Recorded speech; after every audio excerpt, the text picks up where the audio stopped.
Good morning बच्चों। आज मैं आपको पार्ट 9 बाल अदालत पढ़ाने जा रही हूँ। बाल अदालत किसको कहते हैं? जो बच्चों द्वारा अदालत बनाई गई हो, जिसमें आप अदालत में क्या होता है, आपस में एक दूसरे की पार्टी की तरफ लांछन लगाते हैं, सब अपना अपना पक्ष रखते हैं, फिर जज निर्णय सुनाता है कि किसका पक्ष सही है और किसका पक्ष गलत है। ये बच्चों द्वारा अदालत लगाई गई है, उसी से संबंधित ये पाठ है। इसमें क्यों लगाई गई? क्योंकि आज के समय में लोग पेड़ों को काटते जा रहे हैं। बाढ़, भूकंप आदि सब जो प्रकृति की तरफ से आपदाएं आ रही हैं, उसके कारण क्या हैं, इस विषय पर बताया गया है। बाल अदालत में लोगों के द्वारा पेड़ों की कटाई पर महत्व दिया गया कि पेड़ों की कटाई लोग क्यों कर रहे हैं। वो इसके महत्व को नहीं समझे, इसको बताने के लिए ही ये पाठ में बाल अदालत पाठ में बताया गया है। सबसे पहले आप उन्मुखीकरण लिखेंगे, उद्देश्य लिखेंगे, विधा लिखेंगे और फिर प्रश्नों के उत्तर लिखेंगे। उन्मुखीकरण में बताया गया कि हरे भरे जंगल, चहचहाते पक्षी आज कल्पना के विषय बन गए हैं, मतलब हमारी सोच के विषय बन गए हैं। उनकी सुरक्षा हम किस तरह करें, उनका बचाव हम किस तरह करें, ये एक विषय बन गया है। भूकंप, बाढ़ आदि प्रकृति की ओर से मनुष्य को दी गई चेतावनी है, परंतु सब कुछ जानते हुए भी लोग यानी मानव इसे अनदेखा कर रहा है। वास्तविकता यह है कि बढ़ती आबादी और आधुनिक जीवन की विभिन्न आवश्यकताओं की पूर्ति के लिए जंगलों को बड़ी बेरहमी से काटा जा रहा है। जंगलों को क्यों काटा जा रहा है? लकड़ी लेने के लिए, लकड़ी प्राप्त करने के लिए बड़ी बेरहमी से, यानी बहुत बड़ी संख्या में पेड़ों को काटा जा रहा है, जिसके कारण मौसम चक्र बदला और परिणाम स्वरूप क्या हुआ कि कहीं सूखा पड़ गया और कहीं बाढ़ देखने को मिलता है। आज पेड़ पौधों से नाता तोड़ने के दुष्परिणाम यानी बुरे परिणाम झेल रहा है। पेड़ जब बाढ़ आती है, भूकंप आता है, तो पेड़ जो है उस पानी के बहाव को, उस बाढ़ के बहाव को रोकते हैं, वे हमारी रक्षा करते हैं। पेड़ों से हमें फल फूल मिलते हैं, पेड़ों से हमें मुख्यतः ऑक्सीजन मिलती है, जिससे हम जीवित हैं। लेकिन मनुष्य इस चीज़ की परवाह किए बिना पेड़ों को बड़ी बेरहमी से यानी बहुत बड़ी संख्या में काटता जा रहा है। कुछ लोग जो ठेकेदार होते हैं, वो भी घरों को बनाने के लिए, अच्छा पैसा कमाने के लिए पेड़ों को काट रहे हैं, ताकि वहाँ पर बड़ी बड़ी इमारतें खरीद की जा सकें, रहने के लिए अब मकान बनाए जा सकें और उनको बेच करके अच्छा पैसा कमाया जा सके। तो इस तरह से भी लोग बड़ी बेरहमी से यानी बहुत ही बड़ी संख्या में लोग पेड़ों को काटते जा रहे हैं, और जिसका परिणाम ये होता है कि जब भी भूकंप या बाढ़ आती है तो सब तरफ नाश हो जाता है, सब तरफ नष्ट हो जाता है। अब इसमें प्रश्न है, मनुष्य किस प्रकार प्रकृति पर आश्रित है? मनुष्य पूरी तरह प्रकृति पर आश्रित है। वह प्रकृति से अन्न, जल, हवा, खनिज आदि का सेवन कर अपना जीवन व्यतीत करता है। पेड़ों से हमें क्या मिलता है? खाने के लिए फल मिलते हैं। पेड़ों से हमें क्या मिलता है? ऑक्सीजन मिलती है, शुद्ध वायु मिलती है। मनुष्य के द्वारा निकाली गई अशुद्ध वायु को पेड़ अपने में ग्रहण कर लेते हैं और हमें शुद्ध वायु देते हैं। तो इस तरह पेड़ों से हमें लकड़ी मिलती है, अन्न मिलता है, जल मिलता है, हवा मिलती है और खनिज पदार्थ मिलते हैं। तो प्रकृति के बिना मनुष्य का कोई भी अस्तित्व नहीं है, वह जीवित नहीं रह सकता है। मौसम चक्र में परिवर्तन के प्रमुख कारण कौन से हैं? मौसम चक्र में के बदलने का प्रमुख कारण पर्यावरण में असंतुलन है। पर्यावरण में संतुलन नहीं है। बढ़ती आबादी और आधुनिक जीवन की आवश्यकताओं को लोग अपने घरों में जितने जैसे जैसे लोग धनी होते जा रहे हैं, वो अपने घर में हर प्रकार की सुख सुविधा चाहते हैं और अच्छे से अच्छा फर्नीचर चाहते हैं, अच्छे से अच्छे घरों में दरवाजे खिड़कियाँ आदि अच्छी लकड़ी की लगाते हैं। तो वो कहाँ से उनको लकड़ी मिलती है? जंगलों से। जंगलों में जो पेड़ होते हैं उसको काट करके वो लोग अपने घर में इस्तेमाल करते हैं। तो इस तरह जो है मनुष्य अपनी विभिन्न प्रकार की आवश्यकताओं की पूर्ति को के लिए जंगलों को काट रहा है, यानी जंगलों को बड़ी बेरहमी से काटा गया। इसके कारण मौसम चक्र में बदलाव आया। जंगल काटे जाने के दुष्परिणाम क्या हो सकते हैं? जंगल काटे जाने के कारण पर्यावरण में असंतुलन तेजी से फैल रहा है। जंगल काटना प्राकृतिक आपदाओं को नियंत्रण देना है, मुसीबतों को बुलाना है। इसके बाद आप लिखेंगे उद्देश्य। हाँ, उद्देश्य में बताया गया है कि छात्रों को साहित्य में एकांकी विधा से परिचित कराना, एकांकी लेखन के लिए प्रेरित करना, संवाद बोलने के कौशल का विकास करना, भाषा व रचना शैली की विविधता से अवगत कराना आदि इस पाठ का मुख्य उद्देश्य है। थर्ड आता है विधा। विधा विशेष में एकांकी साहित्य की एक ऐसी विधा है जो नाटक के समान अभिनय से संबंधित है, यानी दो बच्चे आपस में नाटक कर रहे हैं। एकांकी में किसी एक ही विषय का चित्रण किया जाता है, परंतु प्रस्तुत पाठ में पर्यावरण से संबंधित एकांकी है। इसमें लकड़ी का जो पेड़ों को लकड़ी का जो जंगलों से पेड़ काट रहे हैं और लकड़ियाँ आदि इकट्ठा करके बेच रहे हैं। दूसरा, अभियंता लोग जो इंजीनियर लोग होते हैं वो बड़ी बड़ी खुले स्थानों में पेड़ों को काट करके खुले स्थानों में फैक्ट्रियाँ आदि बना रहे हैं, जिससे वातावरण में असंतुलन फैल रहा है। अब उसके बाद देखिए ये सारांश है, सारांश आप लिखिए। दिन लिखने के बाद आप क्वेश्चन आंसर लिखिएगा। देखिए क्वेश्चन आंसर में समझा रहे। अर्थ ग्रहण वाले प्रश्न। घीसाराम पर क्या आरोप लगा था? घीसाराम पर पेड़ों को काटकर जंगल को वीरान, या वीरान का अर्थ होता है सुनसान करने का आरोप है। जंगलों में पेड़ बहुत अधिक संख्या में होते हैं, तो जब हम जंगलों में पेड़ को काट देंगे तो वो जगह क्या हो जाएगी? सुनसान हो जाएगी। तो घीसाराम पर जंगलों में पेड़ को काटकर उस वातावरण को सुनसान बनाने का आरोप था, क्योंकि वह पेड़ काटकर लकड़ियों का व्यापार करता था। पर्यावरण को हानि कैसे हो रही है? पर्यावरण को अनेक प्रकार से हानि हो रही है। पेड़ कटते जा रहे हैं, जंगल समाप्त होते जा रहे हैं, क्योंकि जब वहाँ पर रहने के लिए इमारतें बनाई जाएंगी, मकान बनाएंगे और लोग बड़ी बड़ी फैक्ट्रियाँ लगाएंगे, तो वहाँ पर जंगल समाप्त हो जाएंगे। तो जंगल समाप्त होते जाने कल कारखानों का कचरा नदियों और जलाशय में डाला जा रहा है। इससे नदियाँ भी प्रदूषित हो रही हैं। चिमनियों से और वाहनों से निकलने वाले धुएं से वायु प्रदूषित हो रही है। तो इस तरह पर्यावरण में असंतुलन बड़ी तेजी से फैल रहा है। पर्यावरण की रक्षा के प्रति हमारा क्या दायित्व है, यानी हमारी क्या जिम्मेदारी है कि हम पर्यावरण को शुद्ध बनाएं, शुद्ध रखें। तो पर्यावरण हमारा रक्षा कवच है, यानी हमारा जीवन बचाता है, हमारा रक्षा कवच है। इसकी रक्षा के लिए हमें अनेक कार्य करने चाहिए, या हम अनेक कार्य कर सकते हैं। पहले तो हमें पेड़ों को काटने से बचाना चाहिए, जो लोग काट रहे हैं उनको रोकना चाहिए। और दूसरा, कल कारखाने का कचरा नदियों और जलाशयों में, सागरों में नहीं डालना चाहिए, उनको रोकना चाहिए। चिमनियों व वाहनों से निकलने वाले धुएं को कम करना चाहिए। इस तरह अगर सभी देश के नागरिक ये काम को करते हैं और प्रण करते हैं कि हम इसे रोकने का प्रयास करें, तो पर्यावरण अवश्य हम पर्यावरण को शुद्ध रख सकते हैं और अपना जीवन भी बचा सकते हैं। तो यदि हम ये पर्यावरण की रक्षा नहीं करेंगे तो पृथ्वी पर जीवन धीरे धीरे समाप्त हो जाएगा। करोड़ीमल पर क्या आरोप लगाया गया? क्यों? दो इसमें लोग हैं।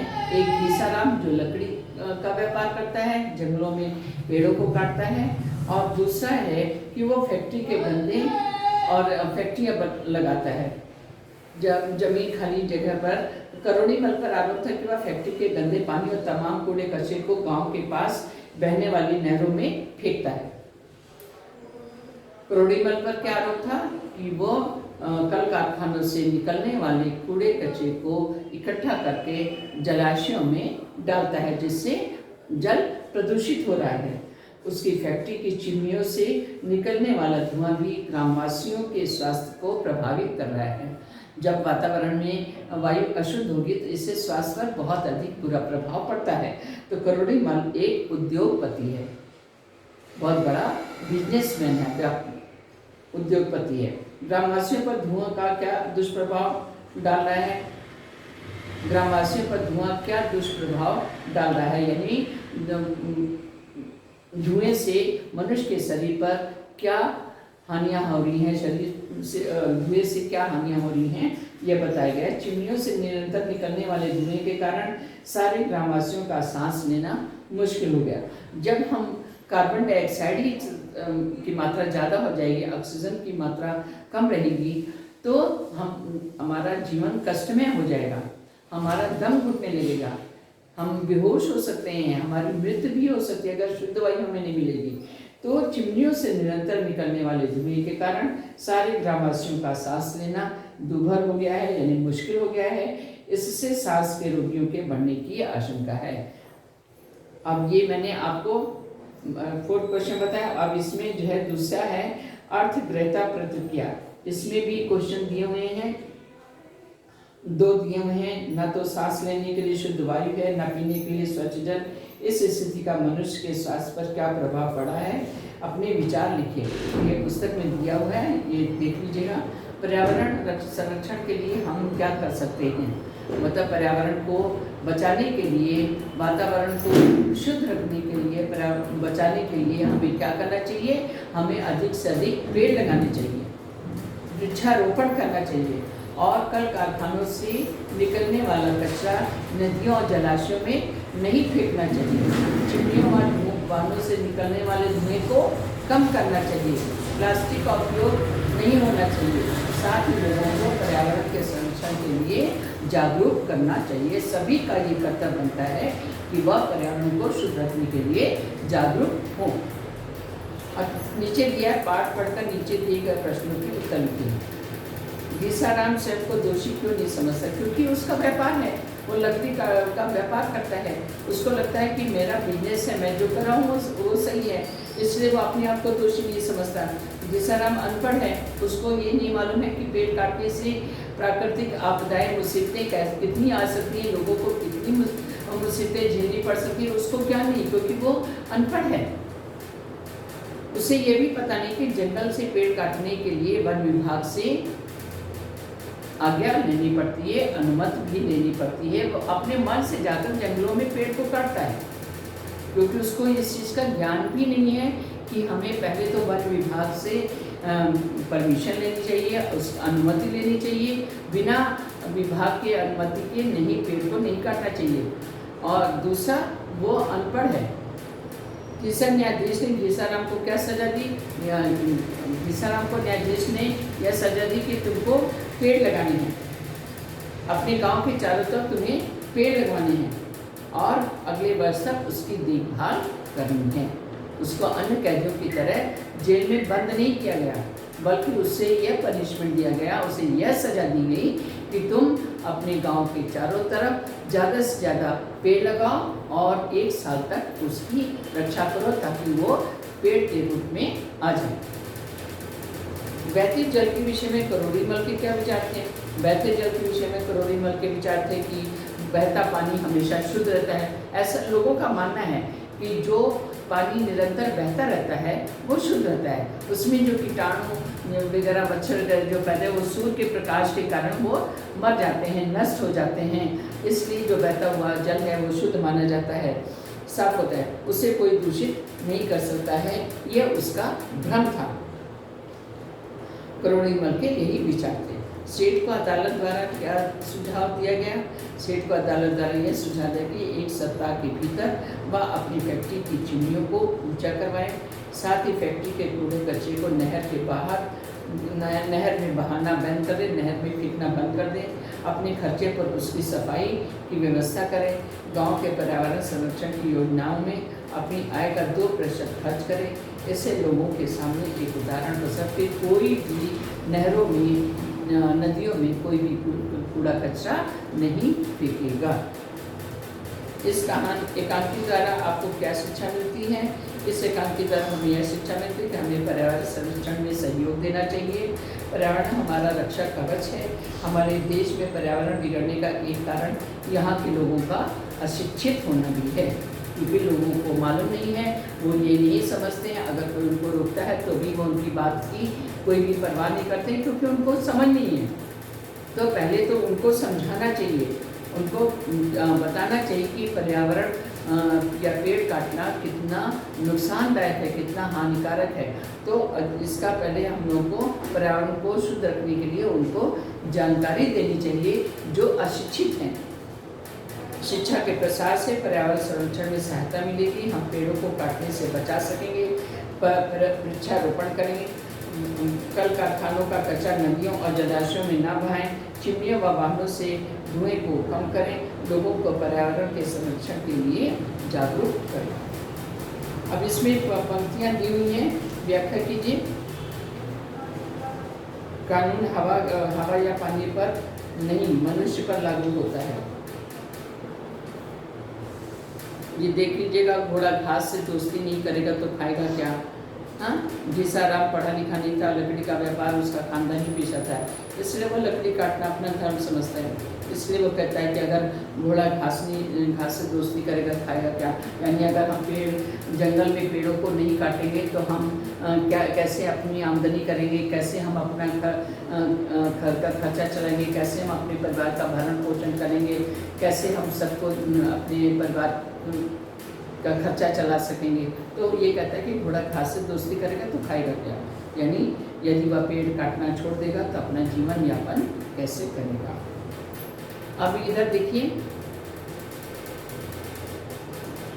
नीचे देखिए, सरकारी विज्ञापन की 5 विशेषताएं लिखी। ये 5 विशेषताएं इधर दी हुई हैं।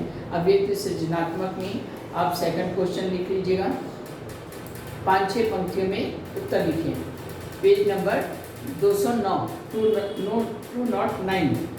209 पर अभ्यक्ति सृजनात्मक में सेकंड क्वेश्चन लिखना है। उसके बाद